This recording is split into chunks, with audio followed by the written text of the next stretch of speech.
जो आप शनिवार रविवार 2 दिन जो है छुट्टी के रखे गए, उसमें एक खास बात करनी चाहिए। आधा दिन तो कम से कम आप एकांत में अकेले ही बैठो, चुप होके। जब आप चुप अकेले खुद बैठे ना जाके, बड़ा कुछ मिलता है उस समय, बड़ी शांति मिलती है। किसी के साथ नहीं, खुद के साथ रहो। किसी से बात न करके आप खुद से बात करो। किसी और का हाल पूछने के बजाय खुद का हाल पूछो। कल मैंने आपको सुनाया था ना, मैंने बताया था कि मैं किन्नौर गया था साधना काल में। शिमला जाए ना, शिमला से ऊपर पूरा भूभाग है। जब और जगह के सेब खत्म हो जाते फिर किन्नौर के शुरू होते हैं। किन्नौर के सेब अलग तरह के, बहुत मीठे और बहुत अच्छे। राजा वीरभद्र की का निर्वाचन क्षेत्र, उससे भी आगे चले जाएं तो वहां पर एक हमें लामा मिले थे। हमने उनको कुछ जो हमें साधना काल में सीखने को मिला, हमने उनको बताया, उन्होंने अपनी विधि बताई। तो उसमें उन्होंने एक विधि कही थी कि ये सबको अपनानी चाहिए, ये विधि बहुत लाभ देती है। उस विधि में था कि जैसे आप अपने आप को सुबह सुबह बोलते ना, नमस्ते जी, नमस्कार जी, राम राम जी, गुड मॉर्निंग, कि अपना नाम लेकर बोलो।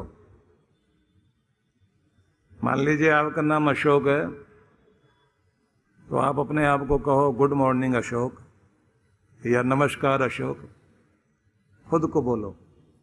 और फिर कहो ठीक तो हो, खुश हो, शांत हो, प्रसन्न हो, कैसा लग रहा है, कैसा महसूस कर रहे हो। आज तुम जहां पहुंच गए हो, जिस उपलब्धि तक पहुंच गए, उसका मजा ले रहे हो ना, जिंदगी को जी भर जी रहे हो ना, कैसा महसूस करते हो। कि अगर हो सके तो शीशे में देख देख कर बोलना। और जिस जिस चीज से आनंद मिले, हाथ जोड़ जोड़ के ऊपर की तरफ थैंक्स करना, मालिक तेरा बहुत धन्यवाद, तेरी बहुत कृपा, हे मेरे भगवान तेरा लाख लाख शुक्र है। बोले तुम्हारी साधना यहां से शुरू होनी चाहिए, जिंदगी में आनंद आनंद आना शुरू हो जाए। उनके प्रयोग को हमने फिर 20 बिंदुओं में जोड़कर साधना में शामिल किया। आत्म साधना जब करते हैं ना, तो उसमें आत्म संवाद चलता है, खुद से बातचीत, उसमें ये प्रयोग है। जब आप अपना हाल पूछते हो ना अकेले बैठ के, बड़ा आनंद आएगा। और ईमानदारी से बताते जाना, मैं था तो ऐसा ऐसा हो गया, लेकिन ऐसा नहीं, ऐसा होना चाहता हूं। और खुद ही कहना कि मैं अब मदद करूंगा खुद की, अब ध्यान रखूंगा। गुस्सा भी आएगा और फिर कह देना हो गई ना गलती, माफ करना भाई, अब चेंज कर रहा हूं, अब ठीक करूंगा अपने आप को। और ये नहीं कहना कल से परसों से, नहीं, अब से अभी। जब आप अपने से ये आत्म संवाद करते हैं तो ये बात ध्यान रखना, दुनिया नहीं आपको सुधार सकती। आपका भला करेगा कोई तो आप ही कर सकते हैं, और कोई करने वाला नहीं। वेदों में एक मंत्र है जिसमें कहा गया है, स्वयं वाजिन तन्वम कल्पयस्व। बलशाली जीव, अपने विस्तार की कल्पना करो, अपनी उड़ान, अपने सपने, जहां तक तुम पहुंचना चाहते हो उसकी कल्पना करो। स्वयं वाजिन तन्वम कल्पयस्व, स्वयं यजस्व, स्वयं जुषस्व। और अपने उड़ान का, अपने सपनों का, अपनी कल्पना का, अपने विस्तार का, वहां तक पहुंचने के लिए खुद ही पुरुषार्थ करो। स्वयं यजस्व, स्वयं जुषस्व। और फिर उसका आनंद भी लेकर देखो। तुम्हारी ऊंचाई में तुम्हारा आनंद है, तुम्हारी पवित्रता में तुम्हारा आनंद है, तुम्हारे खुश रहने में तुम्हारा आनंद है। और ये शब्द कितना अद्भुत है। महिमा ते अन्येन सन्नशे, तुम्हारी महिमा को कोई दूसरा समझने वाला नहीं है। तुम जो हो उसको समझने वाला कोई और नहीं है। तुम खुद की विशेषता खुद समझो। जब तुम खुद की खुद विशेषता को समझकर उसके लिए कुछ बड़ा करते हो, निश्चित रूप से वहां पहुंचते हो। क्योंकि ये जो कहा महिमा ते अन्येन सन्नशे, तो सीधा मतलब है कि दुनिया का बड़े से बड़ा हाथ तुम्हें बड़ा नहीं बना सकता। उसके लिए तो खुद ही मेहनत करनी होगी, तभी वहां तक पहुंच सकते हो। तो खुश रहना है तो पहले कल्पना में खुश रहो। ध्यान देना, खुश रहना है पहले कल्पना में खुश हो और फिर खुश रहने का नाटक करो, और फिर खुशी को अपने अंदर बसता हुआ देख लो। पहले खुश रहने की कल्पना मन में करिए, फिर उसका नाटक करिए, और फिर उसे अपने जीवन में आता हुआ अनुभव करिए, और भगवान का धन्यवाद करते जाओ तो खुशी को 4 गुना बढ़ते हुए देख लो। और शिकायत करना छोड़ दीजिए। जिनको शिकायत करने की आदत होती है ना, तो वो लोग, उनका लिखना भी ऐसे ही होता है, उनका कहना भी ऐसा होता है। उदास बैठा है तो लिख क्या रहा, खुशी मेरे तलाश में बस यूं भटकती रही। मिली नहीं ना, खुशी मेरी तलाश में यूं भटकती रही। कभी उसे मेरा घर ना मिला और कभी मैं उसे घर पर ना मिला। पूरी जिंदगी ऐसे भटकती रही। क्यों? क्योंकि आपके अंदर नकारात्मकता है। और जब आपके अंदर सकारात्मकता होगी तो ध्यान रख लीजिए, कहीं भी होगे, कहीं ना कहीं से आपकी जिंदगी में खुशी की किरण आती जाएगी। मुस्कुराते जाओगे, झूमते जाओगे और दूसरों पर भी खुशियां बरसाते चले जाओगे।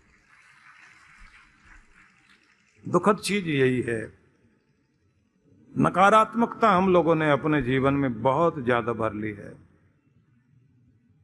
ठीक है कि कभी कभी उदासी आती है, भगवान के दर पर जाकर रो लेना, लेकिन आंसू पहुंचने के बाद मुस्कुराते हुए बाहर आना। भगवान के दर से मुस्कुराते हुए बाहर निकलो, रोते हुए कभी नहीं। रोते हुए जा तो सकते हो, रोते हुए लौटना नहीं। महसूस करना कि वो आशीर्वाद मिला है, जिसको मैंने कहना था कह दिया। अब दया होगी और दिन बदलेंगे, बातें ठीक होंगी, सब चीजें ठीक होंगी। कृष्ण भगवान जब सारथी बने ना और रथ पर बैठने लगे तो क्या कहा था कि जिंदगी में हो सके किसी का सारथी बन सकते हो और किसी का साथी बन सकते हो तो जरूर बनना, लेकिन स्वार्थी कभी मत बनना। जिसका भी साथी बन सकते हो और जिसका भी सारथी, जिसे आगे ले जाने वाले बन सकते हो, जरूर लेके जाओ। स्वार्थी बनकर किसी को भी गिराने की चेष्टा किसी को भी नहीं करनी चाहिए। परमात्मा ने हमें अवसर दिया और भगवान अपने स्वरूप को समझा रहे हैं कि मैं क्या हूं। क्योंकि वो कहते हैं कि सब लोग साधना कर लेते हैं, सिद्धि तक पहुंच जाते हैं, लेकिन मेरे स्वरूप को नहीं जान पाते। उपनिषदकारों ने भगवान को कहा, एको वसी सर्वभूतांतरात्मा एकम रूपम बहुधा यह करोति तमात्मस्थम येनु पश्यन्ति धीराः तेषां सुखम शाश्वतम नेतरेषाम। एक ही है जो समस्त प्राणी मात्र के अंतर में बसा हुआ और जो अनेक अनेक रूपों में संसार के लोगों को जन्म देता है। उसी एक को ध्यानी लोग, ज्ञानी लोग अपने अंतर में ध्यान के द्वारा देखते हैं और जब वो अपनी साधना से उसका दर्शन करते हैं तब उन्हें शाश्वत सुख की प्राप्ति होती है। और जब तक वो दुनिया के पदार्थों के पीछे भागते रहते हैं तो सुख की झलक तो मिलती रहेगी, लेकिन पूर्ण सुख नहीं मिलेगा। इसलिए अगर परम शांति को पाना है तो क्या करना है? नित्यो नित्यानाम चेतनश्चेतनानाम एको बहूनाम यो विदधाति कामान तमात्मस्थम येनु पश्यन्ति धीरा तेषाम शांति शाश्वती नेतरेषाम। इस दुनिया में कुछ भी नित्य है तो उसका भी नित्य रूप परमात्मा है, चेतनों का भी चेतन परमात्मा है। सबकी कामनाओं को जो पूर्ण करता है वो एक ही भगवान है। उसी को ध्यानी लोग अपने अंतर में देखते हैं और जब उसका दर्शन करते हैं तेषाम शांति शाश्वती, शाश्वत शांति उनको प्राप्त होती है, नेत्रेषाम, और किसी को नहीं। मतलब यही है कि दुनिया की चीजों के लिए, फर्ज निभाने के लिए, दायित्व पूरा करने के लिए अपना समय अपनी शक्ति लगाना, लेकिन साथ साथ में स्वयं को जानना, भगवान को जानना, भगवान की तरफ चलना और अपने आंतरिक शक्ति को जगाने के लिए भी समय और शक्ति और सामर्थ्य का उपयोग करो। दोनों रूप आपके उन्नत होने चाहिए, लोक भी सुधरना चाहिए और परलोक भी सुधरना चाहिए, तभी जीवन में सुख शांति आएगी।